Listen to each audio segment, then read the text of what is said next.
Hold'em Masterclass numéro 14. Surrelancer pré-flop pour désarçonner l'adversaire. Dans le cadre des stratégies de contre-attaque, nous allons étudier un cas vécu de surrelance pré-flop. Mener une contre-attaque victorieuse est toujours plus facile quand on est en bonne position et avec un gros tapis. Nous sommes le 11 mars 2005 et nous nous trouvons au Concorde Card Casino de Vienne, en Autriche. C'est la première saison du tournoi du European Poker Tour et ce tournoi rassemble 297 joueurs. Le coup qui nous intéresse aujourd'hui rassemble 8 joueurs. Nous sommes au 11e niveau des blindes. Les blindes sont de 5000, 10 000 avec des antés de 1000. Comme il y a 8 joueurs autour de la table, chaque tour de donne coûte 23 000. Nous sommes au siège numéro 8, au bouton, c'est-à-dire la meilleure place. Nous jouons dans la main d'Arnemo, un joueur suédois. Notre tapis est le plus gros de la table. Nous possédons 860 000, alors que le tapis moyen est de 400 000. Le deuxième plus gros tapis de la table est celui du français Pascal Perrault, assis à la place numéro 4. Nous possédons la main As-Roi dépareillée. Si vous regardez à droite de votre écran, vous constatez qu'elle est 10e sur les 169 mains de départ possibles. C'est une main excellente, car quand elle améliore, c'est toujours au maximum. Paire max, kicker max, brelan max, kicker max, etc. Mais elle reste fragile dans la mesure où elle doit être améliorée pour gagner, ce qui n'est pas le cas par exemple de la paire d'As ou de la paire de Roi. On doit donc la jouer surtout à l'attaque, rarement en défense en se limitant à suivre la relance ou alors contre un seul joueur.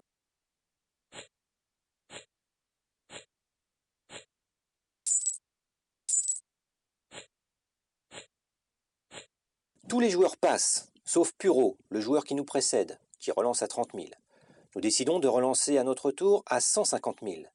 Les blindeurs passent, de même que Puro, et nous gagnons le coup. C'est un coup très court puisqu'il se termine pré-flop, mais il faut savoir que si vous pouvez gagner un coup sans voir le flop, c'est encore la meilleure des choses, car le flop peut vous avantager, mais il peut aussi vous défavoriser. Ici, notre adversaire de droite a le 6e tapis du coup. Il a 129 000. Il relance à 3 fois le surblind, à 30 000. Que penser des cartes qu'il possède? Il possède forcément une main valable, car nous avons nous-mêmes un tapis de 860 000 et nous parlons juste après lui. Puro ne prendrait jamais le risque de bluffer ici avec son petit tapis, et 3 adversaires encore à parler après lui, dont le chip leader. La parole nous revient maintenant. Nous avons le choix entre 6 actions. 1. Passer. C'est évidemment possible, mais si nous passons avec As-Roi dépareillé, nous allons jeter 95% de nos mains et ce n'est pas envisageable. Donc passer est un mauvais choix. 2. Suivre. Pourquoi pas, histoire d'aller voir un flop favorable. Mais le problème est que nous ajoutons de l'argent au pot sans ajouter de la menace, ce qui peut pousser les blindeurs à suivre eux aussi. Or, il faut vraiment essayer de nous retrouver en tête-à-tête avec Puro pour la suite du coup. Donc suivre est aussi un mauvais choix. Les choix 3, 4, 5 et 6 concernent la relance. C'est évidemment ce qu'il faut faire. Mais nous pouvons faire une relance minimum à 60 000, c'est le 3e choix. Une relance à 129 000, c'est le 4e. Le tapis adverse d'ailleurs. Ou à 209 000, c'est le 5e choix. C'est le tapis du surblindeur. Ou carrément all-in, ça c'est le 6e choix. Si nous perdons ce coup en relançant all-in, nous perdons au maximum 209 000, qui est le tapis du surblindeur. Avant de choisir quelle relance nous allons faire, voyons quel est notre objectif. Quand nous avons As-Roi, qui en tant que tel est une main qui ne vaut pas grand-chose, nous avons plutôt intérêt à gagner sans voir le flop. Nous ignorons quel est le jeu de Puro, mais nous pouvons le deviner.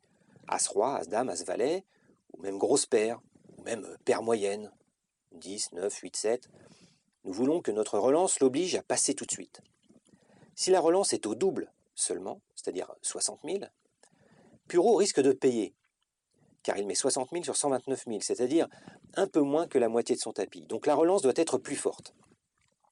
Nous excluons de surrelancer all-in, simplement parce que cela peut être vu par Puro comme une tentative de vol du pot.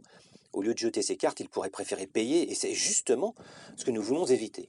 Si nous relançons de son tapis, c'est-à-dire à 129 000, nous faisons comprendre aux autres que nous cherchons le tête-à-tête. Donc si nous sommes ensuite relancés par le surblindeur, ou même payés all-in par le blindeur, nous savons que le relanceur ou le payeur a forcément un gros jeu.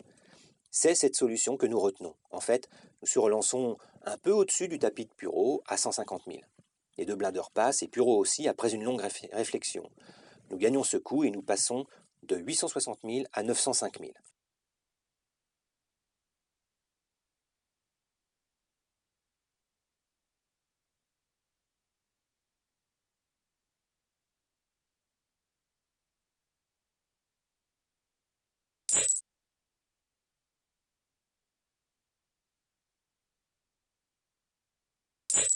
Arnemo possède 3 atouts majeurs. 1. Il est au bouton. 2. Il est gros chip leader. 3. Il a la meilleure main d'attaque possible, As-Roi. Finalement, que Puro ait attaqué avant lui est une chance, car cela incite Arnemo à surrelancer pour mieux éliminer les 2 joueurs qui sont encore en jeu, à savoir les 2 blindeurs. S'il relance au tapis de Puro, c'est bien sûr pour semer le doute dans le jeu adverse. Puro ne peut suivre ici que s'il a une très bonne main, une grosse main ou au moins une paire de 7 ou de 8. Suivre avec As-Dame serait une erreur. Avec As-Roi serait risqué aussi, car Arnemo surrelance peut-être lui-même avec une paire. Arnemo a donc parfaitement bien joué ce coup, à la fois pour le gagner sans voir le flop, et pour décourager un possible adversaire parmi les blindeurs. Les seules bonnes surrelances ici étaient comprises entre 130 000 et 150 000. D'ailleurs, Arnemo a terminé deuxième de ce tournoi après Pascal Perrault qui lui l'a gagné.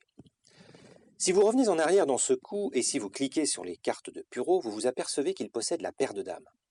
C'est une main très forte qui justifie sa relance, mais on ne peut s'empêcher de penser qu'il a joué trop prudemment en ne payant pas avec son tapis la relance d'Arnemo, car il n'avait à craindre que 2 mains très rares, la paire d'As et la paire de Roi.